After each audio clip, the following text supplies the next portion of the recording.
hey hi guys, welcome back to my channel Cracks with Ease।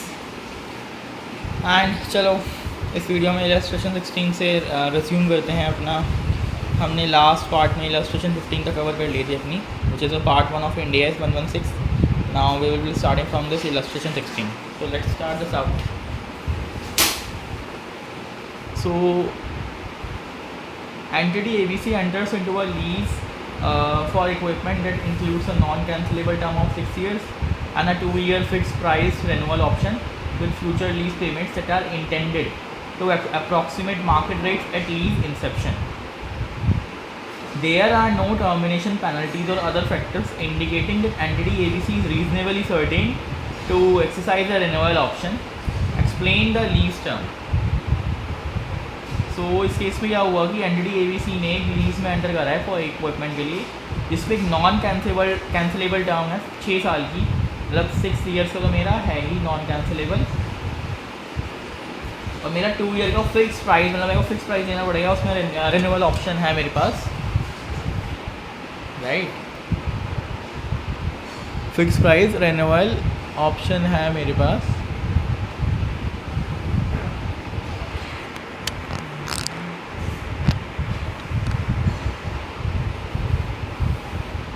Renewal option है मेरे पास, I would say sorry,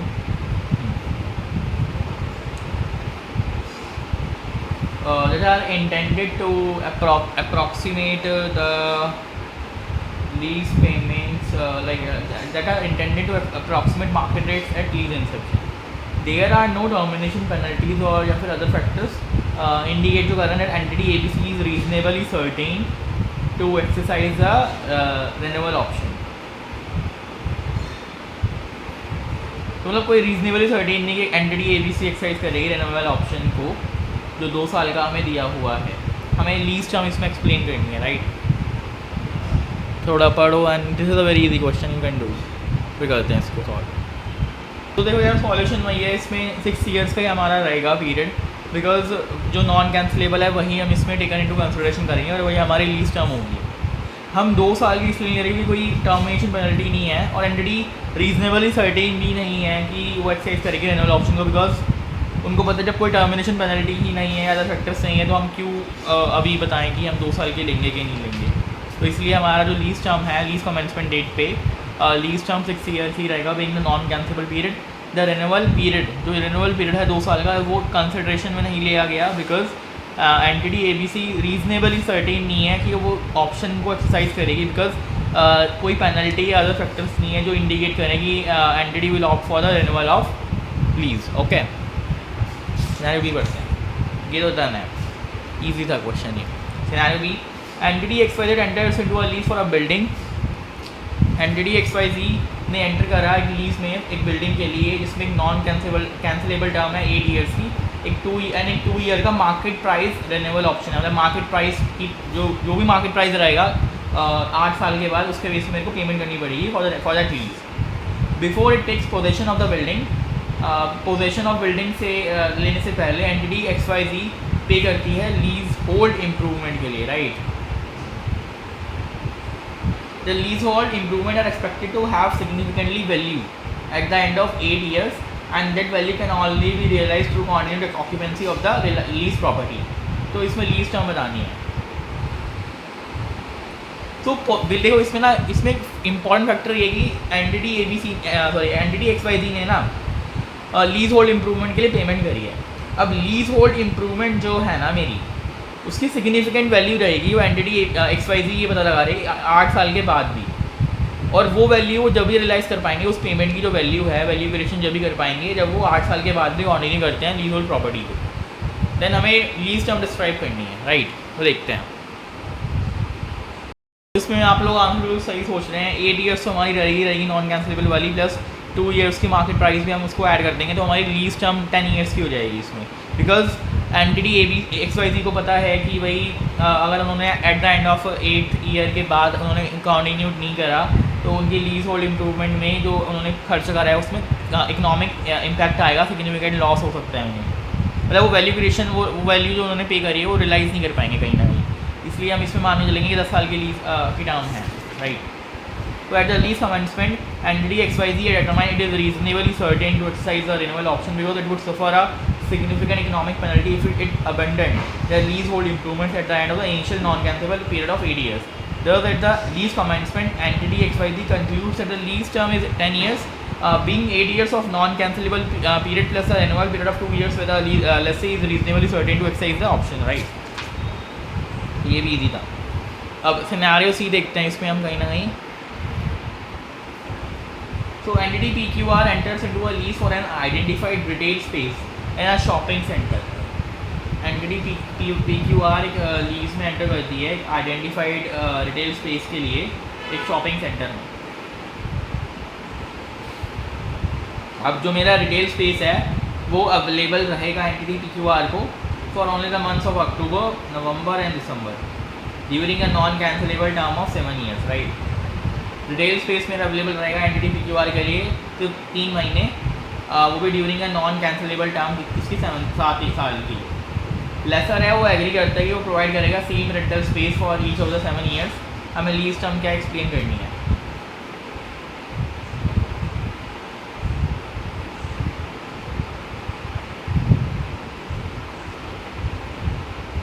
तो देखो इसमें 3 महीने मेरे को मिल रहे हैं.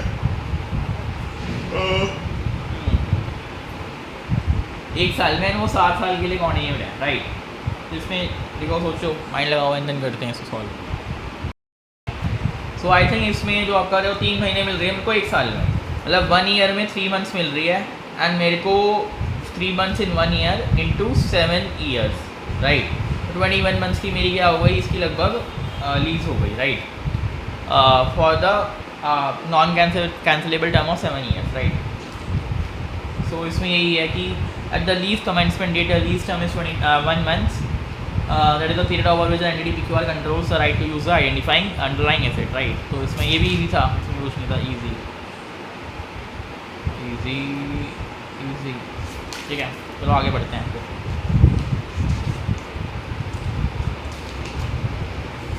Now coming to illustration 17, right? So retailer M enters into a 5-year lease for a building floor. retailer M एक एंटर करता है 5 साल की लीज के लिए एक बिल्डिंग फ्लोर के, followed by 2 successive 5-year renewal options, and it is being followed by 2 successive 5-year renewal options. मतलब 5 साल के 2 successive renewal options भी रहेंगे उसमें.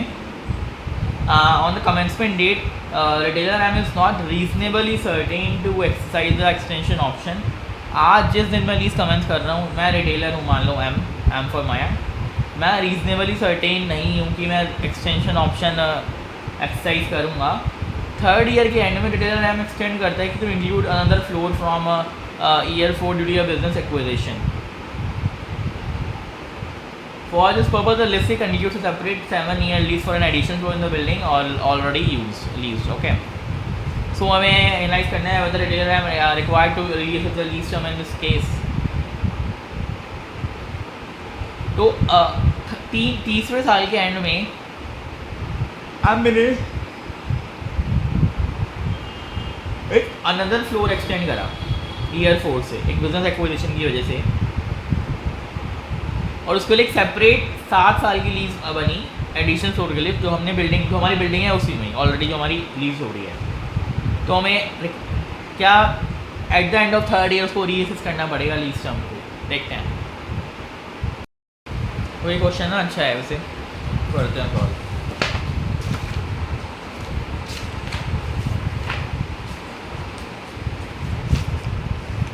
तो देखो यार, मतलब इसमें ना ये है कि देखो जब रिटेलर एम ने 5 साल की लीज़ में एंटर करा ना, जब रिटेलर एम ने 5 साल की लीज़ में एंटर करा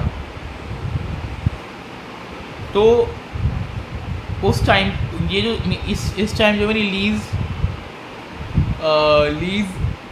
कमेंसमेंट डेट होगी उस पर मैं 5 year ही अपनी लीज टर्म क्या है बोलूँगा, राइट. 5 year ही अपनी लीज टर्म बोलूँगा.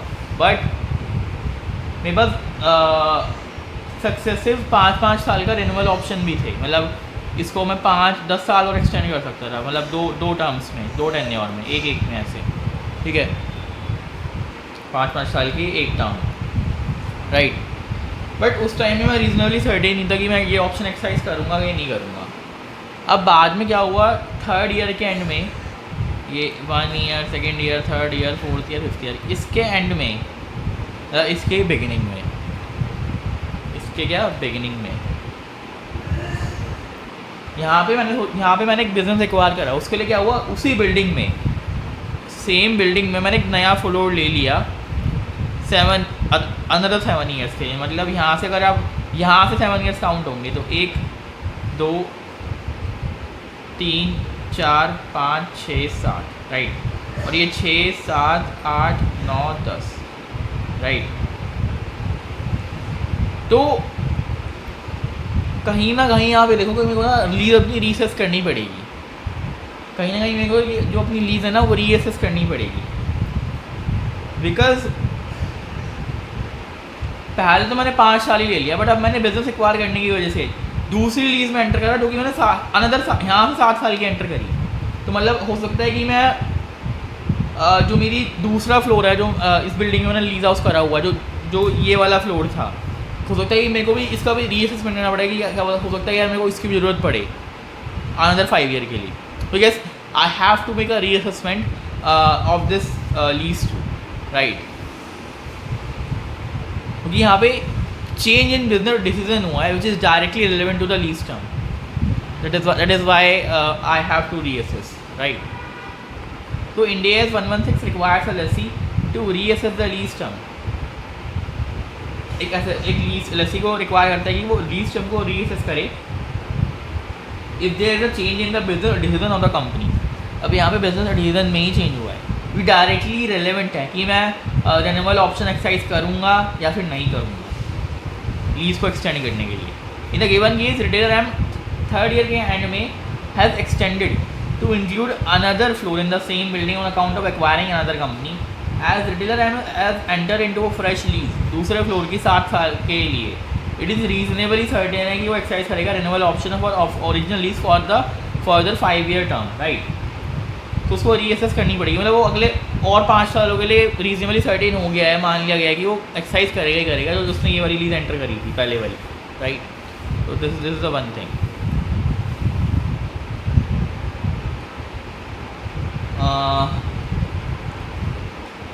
So this is related to reassessment of exercise of lease extension option, and this is related to reassessment of illustration 18 is related to reassessment non-cancelable period of lease. So company N has taken 10 vehicles on lease for an initial period of 5 years. Company N ने 10 vehicle lease पे लिए हैं। Company N ने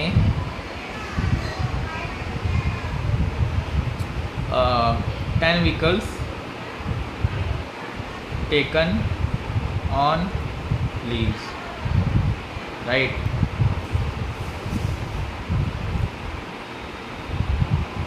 with an extension option दे रखा है of the lessee for a further period of 5 years at same rental amount.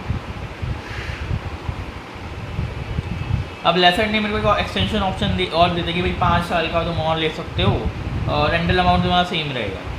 The remaining useful life जो vehicles की है कमेंसमेंट डेट पे लीज की वो 15 years है। Company is determined at the commencement date it is reasonably certain to exercise extension option and hence it does taken a period of 10 years for the lease.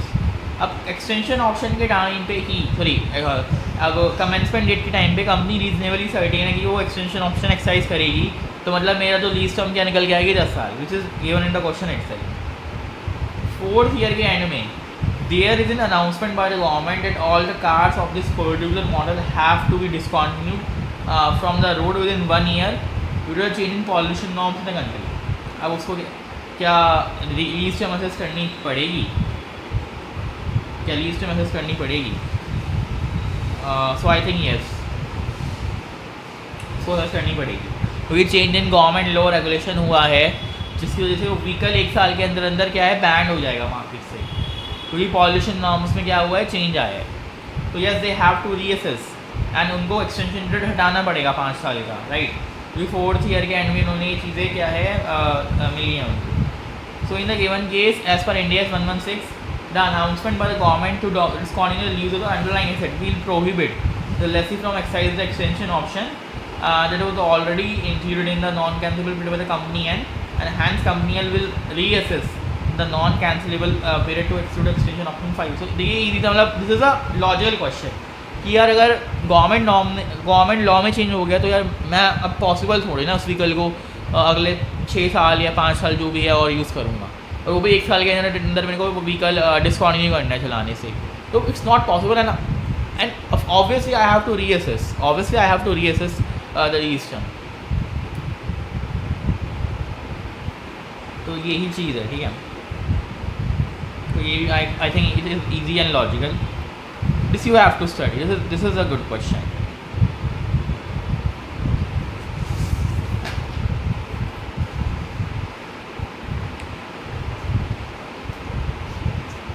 ठीक है, तो अब करते हैं illustration 90, determining the fix payments, right. So entity M and lesser A enters into a 10-year lease of an office building for fixed annual lease payment of 2 lakh rupees. Entity M है, laser है, 10 साल की lease enter करी है office building की, इसमें मैं fix annual lease payment करूँगा 2 लाख रुपए की। लीज एग्रीमेंट के टर्म्स के हिसाब से एनुअल फिक्स लीज पेमेंट है, उसमें 1,70,000 मेरा है रेंट एंड 30,000 है रियल एस्टेट टैक्सेस का, ओके। तो फिक्स लीज पेमेंट्स मेरी क्या होंगी, तो मतलब हमें वही है कि लीज नॉन लीज कॉम्पोनेंट इसमें आइडेंटिफाई करना है और हमें फिक्स लीज पेमेंट अकॉर्डिंगली क्या है बतानी है, राइट। तो ऑब्वियसली यार फिक्स लीज पेमेंट मेरी 2 लाख रुपए ही होगी। वो तो जो टैक्सेस है दे एज अ पार्ट,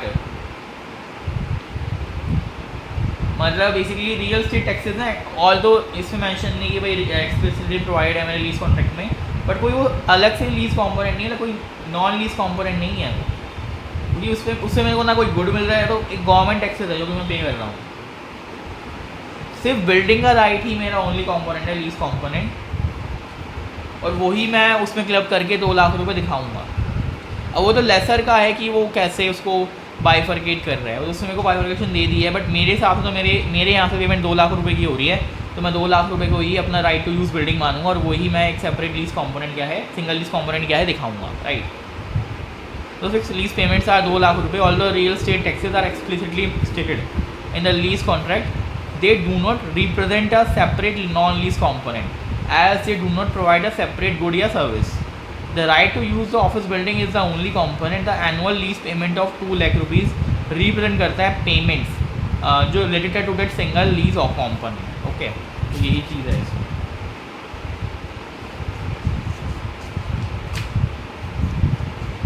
चलो फिर illustration क्या है 20 करते हैं हम, 20 करते हैं 20। In substance fixed lease payments, entity Q enters into a 7-year lease for a piece of machinery. entity Q एक 7-year lease पे एंटर करती है मशीनरी के लीज के लिए। The contract sets out the lease payments as follows. Contract lease payment ऐसे बताता है, अगर Q यूज़ करता है मशीनरी को within a given month, then an amount of 2,000 rupees accrues for that month. 2,000 रुपये का अमाउंट एक्रू करेगा। अगर नहीं करता है देन अमाउंट ऑफ 1,000 रुपये एक्रू करेगा फॉर दैट मंथ। तो हमें लीज पेमेंट बतानी है इस केस में, राइट। लीज पेमेंट बतानी है इस केस में, ठीक है। ट्राई करो एंड फिर इसको सॉल्व करते हैं। ये भी थोड़ा लॉजिकल क्वेश्चन ही है एक तरह से। तो इसमें क्या हुआ कि 1,000 रुपये तो क्यू को करने ही पड़ेंगे पेमेंट, मतलब चाहे वो यूज़ करे, मतलब यूज़ करेगा तो लिखे 2,000 रुपये, बट यूज़ ना भी करे कुछ भी हो 1,000 तो उनकी फिक्स जाएगी। तो 1,000 रुपये तो मेरी सस्टेंस फिक्स पेमेंट है ही है, और आई थिंक वही मेरी लीज पेमेंट रहेगी। अब 2,000 रुपये अकॉर्डिंगली वो जब भी उसको लगेगा कि भाई 2,000 मैं इस महीने पूरा यूज़ करूँगा, तो 2,000 रुपये अकॉर्डिंग क्या है अप्रूव कर लेगा उस महीने का, but 1,000 will be my fix payment, और वो मेरी लीज लाइबिलिटी की मेजरमेंट में भी क्या इंक्लूड रहेगी। So answer है Q considers the contract and notes that although the lease payment contain variability based on the usage and there is a realistic possibility that Q may not use the machinery in some months and a monthly payment of 1,000 rupees is unavoidable, right? Accordingly, this is an in substance fixed payment and is included in the measurement of the lease liability. Okay. Done. Illustration 21 करते हैं. Entity P enters into a 5-year lease for office space with entity Q. मैंने मान लो मैं ही entity P हूँ, मैंने Q के साथ एक 5 साल का लीज ऑफिस स्पेस का कॉन्ट्रैक्ट एंटर करा. तो जो इनिशियल बेस रेंट है वो 1 लाख रुपीज़ पर मंथ है एंड इनिशियल बेस रेंट मेरा क्या है रुपीज़ 1 लाख पर मंथ है. Rent increase by the greater of 1% of entities P generated sales और 2% of the previous rental rate on each anniversary of the lease commencement date, right? अब जो initial base rent है ना वो मेरा 1 लाख रुपए है, बट हर अब रेंट का इंक्रीमेंट का मेरा क्लॉज होता है. जो रेंट है मेरा 1% ऑफ जितनी एंटिटी P ने सेल जनरेट करी है उससे बढ़ेगा या फिर 2% ऑफ द प्रीवियस जो मेरा रेंटल रेट था हर एनिवर्सरी पे लीज कमेंसमेंट डेट की उस वैसे ही बढ़ेगा मेरा. ठीक है. तो मैं लीज पेमेंट बतानी हो तो purpose of measuring lease liability, right. तो देखते हैं इसको भी. जो इस क्वेश्चन में ना ये बोल रहा है कि जो देखो मेरी 1 लाख रुपये तो फिक्स पेमेंट है ही है इसमें. तो ये तो ईजी है, मतलब ये तो असर्टेन वाले 1 लाख रुपये तो रहेगा ही रहेगा. अब जो इंक्रीमेंट का क्लॉज है वो देखते हैं. तो इंक्रीमेंट जो है मेरा वो ऐसे इन्होंने बता रखा है कि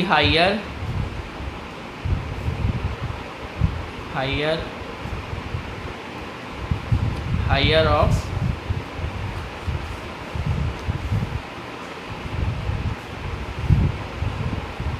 1% ऑफ एंटिटी P की जो सेल्स है उसका या फिर 2%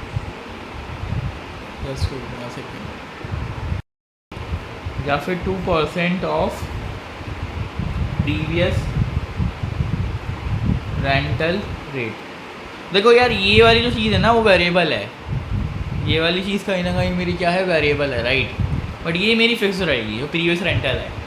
तो अगर ये मेरी ज़ीरो भी हो गई ना, मेरी सेल ज़ीरो भी आई तो मुझे इतना तो बेयर मिनिमम पे करना ही पड़ेगा. बेयर मिनिमम है तो इतना तो पे करना ही पड़ेगा. अब हो सकता है सेल्स ज़्यादा आ जाए तो दोनों में से हायर लेंगे, बट इतना तो मिनिमम है ही ना. इतना तो मिनिमम है ही. मैं मान रहा हूँ मैं उसको बोल रहा हूँ मेरी सेल 0 है, बट फिर भी मेरे को 2% तो देना ही पड़ेगा ना प्रीवियस रेंटल रेट का. तो ये 2% previous rental rate plus 1 lakh रुपये, यही मेरी फिक्स पेमेंट रहेगी दोनों, राइट. तो इतना तो बेयर मिनिमम रहेगा. ओके. यही मेरा क्या है लीज पेमेंट की मेजरमेंट होगी ऐसे substance fix payment lease payment. तो आंसर बढ़ते हैं. In the given case, the lease payment for the purpose of classifying the lease are the fixed monthly payment of 1 lakh for the minimum annual increase of 2% on the previous rental rate. Entity is required to pay no less than a 2% increase regardless of the level of sales activity. Therefore, this minimum level of increase is in substance a fixed lease payment है, right. अब illustration 22 करते हैं. Illustration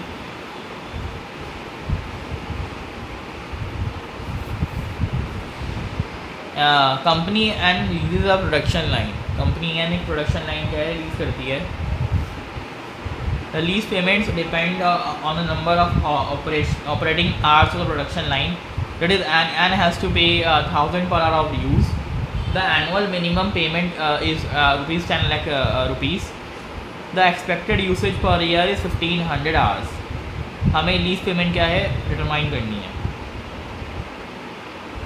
तो company यानी production line lease करती है, ठीक है. लीज पेमेंट हमें डिपेंड करती है number of operating hour production line and he has to pay 1000 रुपये per hour of use. The annual minimum payment is 10 lakh rupees, right. The expected usage per hour is 15 hours. तो ये question को देखो थोड़ा try करो and solve करते हैं. सो देखो यार इसमें ना 10 लाख रुपये तो मेरे एनुअल मिनिमम पेमेंट, मतलब क्वेश्चन खुद ही बोल रहा है मिनिमम पेमेंट 10 लाख रुपये है. 10 लाख रुपये तो मेरी फिक्स हो गई. बाकी अगर आप देखो 1500 घंटे और 1000 पर घंटे लगभग एवरेज निकल के आ रहे हैं, तो मतलब 15 लाख रुपए मेरी हो गई। तो मतलब 10 लाख मिनिमम है, 15 लाख हो सकती है, तो 5 लाख रुपए क्या हुई, वेरिएबल हुई। अब 5 लाख रुपए वेरिएबल कंपनी एक्सपेक्ट करती है, वो यूसेज पर डिपेंड है। अगर इतनी यूसेज हुई तो ठीक है 15 लाख रुपए खर्च हो जाएंगे, अगर इतनी यूसेज नहीं भी हुई तो मिनिमम 10 लाख रुपए तो मेरे लगेंगे ही लगेंगे। और 10 लाख रुपए मेरी फिक्स पेमेंट है जो कि मेरी रिकगनाइज होगी इस लाइब्रेरी की तरह, राइट, इनिशियल मेजरमेंट पे। The additional company and expects to pay per year are variable payment that do not depend on the index or rate but usage, right? तो ये भी लॉजिकल था आई थिंक। अब आते हैं इलस्ट्रेशन 23 पे, variable lease payment that depend on the on an index और rate. So an entity enters into a 10-year lease of property. The lease payment for the first year is ₹1000। एक 10 साल की lease में मैंने enter करा property की, lease payment पहले साल की 1000 रुपये है। Lease payment link to the consumer price index से है, that is not a floating interest rate. The CPI at the beginning of first year is 100। The lease payment are updated at the end of every second year. At the end of year 1 CPI 105 है, year 2 में CPI 108 है। तो हमें lease payment पता लगानी है। Solve करो, try करने का रन करते हैं। तो देखो यार इसमें भी कुछ नहीं ज़्यादा क्वेश्चन में, देखो 1000 रुपये तो मेरी मिनिमम 10 साल की पेमेंट रहेगी रहेगी पर ईयर। अब उन्होंने ये बोला कि CPI के अकॉर्डिंग मेरा इंडेक्स रेट के अकॉर्डिंग मेरी क्या है पेमेंट चेंज हो रही है, और वो भी eight the end of year 1, मतलब eight the end of year 1, eight the end of year 2, every year 2, तो वो उस पर रिवाइज होती है इंडेक्स पे। तो मतलब 105 तो मेरा इरेलेवेंट है, हाँ तो कुछ चेंज होनी नहीं है ईयर 1 के एंड में। ईयर 2 के एंड में 108 दे रखा है, मतलब 1080 रुपये मेरी कहीं ना कहीं पेमेंट निकल के आ जाएगी। So at the lease commencement date, lease payment 1000 रुपये पर साल। The entity take into consideration potential future change in the index at the end of year 1, the payment does not and the liability क्या है मेरी updated नहीं हुई है, but year 2 के एंड में मेरी लाइबिलिटी मेरे को अपडेट करनी पड़ेगी, 1000 रुपये पर ईयर मेरे को पे करने पड़ेंगे अगले 8 साल के, राइट। तो ऐसे चलेगा, ओके ठीक है। आई थिंक ये भी लॉजिकल क्वेश्चन ही था, इसमें कुछ नहीं था। अब इलस्ट्रेशन 24 करते हैं अपन। Variable lease payment that do not depend on an index or rate। तो वेरिएबल लीज पेमेंट जो कि डिपेंड नहीं होती इंडेक्स पे या रेट पे। सो एनडीटी एक्सवाइजेड एक मेडिकल इक्विपमेंट मैन्युफैक्चरर है और एक सप्लायर भी है रिलेटेड कंज्यूमेबल्स की। कस्टमर ABC ऑपरेट करता है एक medical centre. Under the agreement entity enter into by both parties. Entity XYZ grants customer ABC the right to use a medical laboratory machine at no cost, and customer ABC purchases consumables for use in the equipment from entity XYZ at 100 each. Consumable can only be used for that equipment, and the customer ABC cannot use other consumables as substitutes. There is no minimum purchase amount required in a contract. Based on its historical experience, customer XYZ estimates that it is highly likely to purchase at least 8,000 units of consumables annually. Customer ABC has appropriately assessed that the arrangement contains a lease of medical equipment. There are no residual value guarantees or other forms of consideration included in the contract. Analyze whether these payments affect the calculation of lease liability and ROU asset, right of use asset. Further discuss how entity XYZ and customer ABC would allocate these lease payments, right? So question हमें क्या कह रहा है, question हमें कह रहा है कि XYZ हमारा मेडिकल इक्विपमेंट मैन्युफैक्चरर है और उसी मैन्युफैक्चर जो इक्विपमेंट मैन्युफैक्चर करता है, मतलब और सप्लायर भी है, कंज्यूमेबल्स भी सप्लाई करता है और इक्विपमेंट भी मैन्युफैक्चर करता है। ABC ऑपरेट करता है एक मेडिकल सेंटर। अब दोनों पार्टीज़ ने एग्रीमेंट में एंटर करा। XYZ क्या करता है, कस्टमर ABC को राइट देता है कि वो मेडिकल लेबोरेटरी मशीन को यूज़ कर सके XYZ की, वो भी फ्री में, और कस्टमर ABC परचेज भी करेगा कंज्यूमेबल्स के लिए यूज़ के लिए इक्विपमेंट में फ्रॉम एंटिटी XYZ से ही, वो भी 100 रुपये ईच का, ठीक है। कंज्यूमेबल्स सिर्फ यूज़ करा जा सकता है उसी इक्विपमेंट के लिए, एंड कस्टमर ABC यूज़ नहीं कर सकता अदर कंज्यूमेबल या सब्सटीट्यूट्स, ठीक है। कोई मिनिमम परचेज अमाउंट रिक्वायर्ड नहीं है कॉन्ट्रैक्ट में कि भाई इतना परचेज उनको करना पड़ेगा ही पड़ेगा। अब उन्होंने यार वही कंडीशन रख दी ना कि अगर तुम मेरी मशीन यूज़ कर रहे हो तो कंज्यूमेबल तुम्हें मेरे ही यूज़ करने पड़ेंगे उस इक्विपमेंट के लिए, बाकी तो कंज्यूमेबल 100 रुपये का तो मेरे को खर्चा आएगा ही आएगा यार। हिस्टोरिकल एक्सपीरियंस के बेस पे कस्टमर ABC एस्टिमेट करता है कि it is highly likely to purchase कम से कम 8,000 यूनिट्स मेरे को परचेज करनी पड़ेगी कंज्यूमेबल्स के एनुअली, मतलब लगभग 8 लाख रुपये खर्चा आएगा annually. Customer ABC appropriately assess करता है कि जो अरेंजमेंट है वो लीज है of medical equipment, there are no residual value guarantees और अदर फॉर्म्स ऑफ कंसिडरेशन जो कि कॉन्ट्रैक्ट में क्या है इंक्लूडेड है। क्या लीज पेमेंट अफेक्ट करेगी कैलकुलेशन ऑफ लीज लायबिलिटी का ROU एसेट की? फॉरदर डिस्कस कैसे entity XYZ and customer ABC allocate करेंगे लीज पेमेंट्स। क्वेश्चन तो आपको समझ आ ही गया होगा, सॉल्व करते हैं फिर इसको। चलो इस क्वेश्चन में बढ़ते हैं। तो इसमें दो कॉम्पोनेंट्स हैं अरेंजमेंट में, लीज इक्विपमेंट का और एक परचेज इसका कंज्यूमेबल्स का। हालांकि कस्टमर ABC बिलीव करता है इट इज़ हाईली अनलाइकली ही वो 8,000 यूनिट से कंज्यूमेबल से कम परचेज करेगा, बट कोई भी लीज पेमेंट नहीं होगी इस वाले केस में फॉर इनिशियल मेजरमेंट, दोनों कस्टमर के लिए भी और एंटिटी के लिए भी, और लीज क्लासिफिकेशन के लिए भी कोई मेजरमेंट नहीं होगी। अब entity XYZ and ABC allocate करेगा पेमेंट्स को जो associated with the future payments to the lease and consumable components of the contract, assuming customer ABC does not elect to combine lease and non lease component for this class of क्या asset, right. If customer ABC elects the practical expedient not to separate the associated non-lease component from the lease component, अगर practical expedient use करता है वो separate नहीं करता lease non-lease को and instead lease और non-lease को एक single lease component मान रहा है, तो future payment consumables की still constitute genuine variability, right? Hence कोई भी non-lease payment recognize नहीं होगी initial measurement के लिए। अब चाहे वो अलग अलग मान के करे चाहे वो एक मान के करे, lease payment मेरी इसमें नहीं आएगी, बिकॉज कहीं ना कहीं जो 8,000 यूनिट्स हैं वो कहीं ना कहीं वेरी करेगी based on the future purchase by the entity sorry by the customer ABC, right. तो इसलिए now coming to illustration 25 variable lease payments.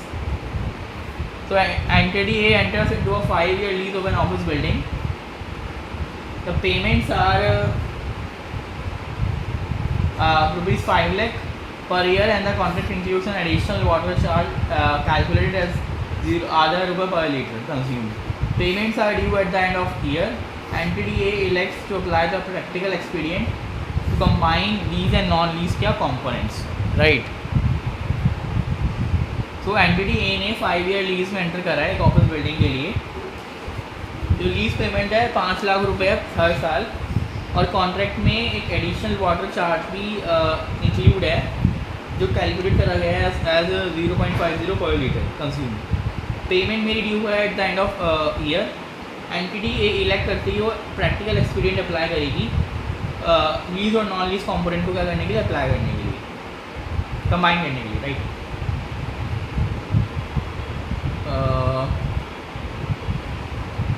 तो इसको देखते हैं फिर। देखो as stated above, payments are due at the end of the year. Entity A elects to apply the practical expedient not to separate, practical expedient apply कर रही है वो सेपरेट नहीं कर रही लीज और नॉन लीज कॉम्पोनेंट को।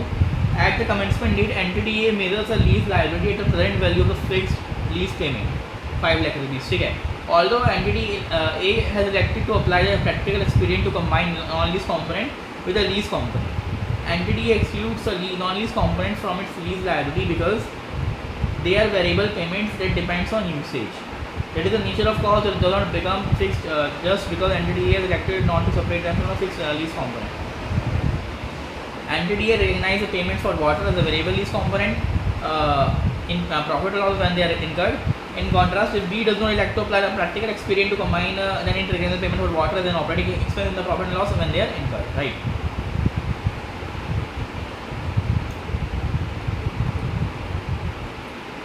तो देखो यार इसमें ना ये है कि हमें मेजरमेंट निकालेंगे तो 5 लाख रुपये तो मेरी इनिशियल मेजरमेंट रहेगी क्योंकि फिक्स्ड है वो, तो लीज पेमेंट ऑफिस बिल्डिंग की है। बट जो मैं एडिशनल वाटर चार्ज कर रहा हूँ वो मेरा ऑपरेशनल एक्सपेंस है, जो कि मैं बेसिकली वाटर की सप्लाई हो रही है। अब उसने प्रैक्टिकल एक्सपीरियंट अप्लाई करा है कि वो सेपरेट नहीं करेगी, वो एक साथ चार्ज करेगी। तो बट इससे ये नहीं हो जाता कि भाई प्रैक्टिकल एक्सपीरियंट हो गया तो मतलब मैं सिर्फ वाटर चार्ज को एज वो ट्रीट कर लूँ। कंबाइन करने के लिए, बिकॉज कहीं ना कहीं वाटर चार्ज मेरा वेरिएबल पेमेंट है जो कि यूसेज पर डिपेंड करता है, कि मतलब ऐसा नहीं है कि प्रैक्टिकल एक्सपेरिमेंट मैंने अप्लाई करा तो वो वाटर की कॉस्ट मेरी फिक्स बन जाएगी, वाटर की कॉस्ट हमेशा ही वेरिएबल रहेगी, because depends on the usage पर लीटर जो मैंने कंज्यूम करा है। सो इसलिए पेमेंट ऑफ वाटर की तो मेरी P&L में ही जाएगी, और बाकी इनिशियल मिलियन में लीज लाइब्रेरी में 5 लाख रुपए ही रहेगी, राइट। इसका आंसर ये है। सेक्शन 26 की बात करते हैं। The residual value guarantee included in lease payments. An entity or lessee enters into a lease and guarantee that the lessor will realize 20,000 from selling the asset to another party at the end of the lease. एक entity जो लेसी है वो lease में enter करती है और guarantee करती है लेसर 20,000 रुपये रियलाइज करेगा एसेट को सेल करने से दूसरी पार्टी को लीज के एंड में।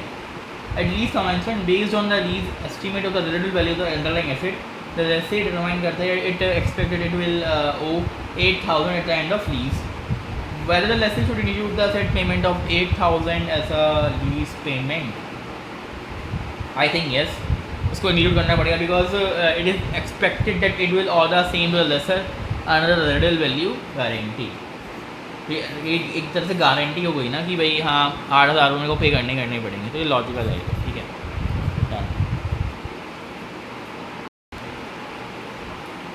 चलो करते हैं illustration number 27, initial measurement of lease liability. Entity L enters into a lease for 10 years with a single lease payment payable at the beginning of each year. Entity L enter करती है lease पे 10 साल के लिए with a single lease payment जो payable है हर beginning के year के beginning में। Sorry, the initial lease payment is ₹1 lakh. Lease payment will increase by the rate of secured overnight financing rate each year. At the date of commencement of the lease, SOFR is 2%. Assume that the interest rate जो implicit है lease में 5% है। How is lease liability initially measured? Provision पढ़ो and करते हैं इसको।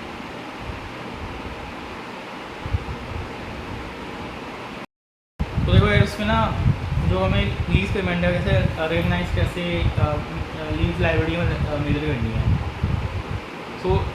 सो so far के rate से हमारी लीज लाइबिलिटी मेजर होगी। हम यही मानेंगे 2% से हर साल हमारा 1 लाख रुपए क्या है बढ़ रहे हैं। पहले साल 1 लाख रुपए होगा, राइट, दूसरे साल 1 लाख पे 2%, 1,02,000 मतलब कंपाउंडिंग वाइज बढ़ेगा। फिर 1,02,000 रुपये 2% इतना, यानी 10 साल तक आप निकाल लोगे।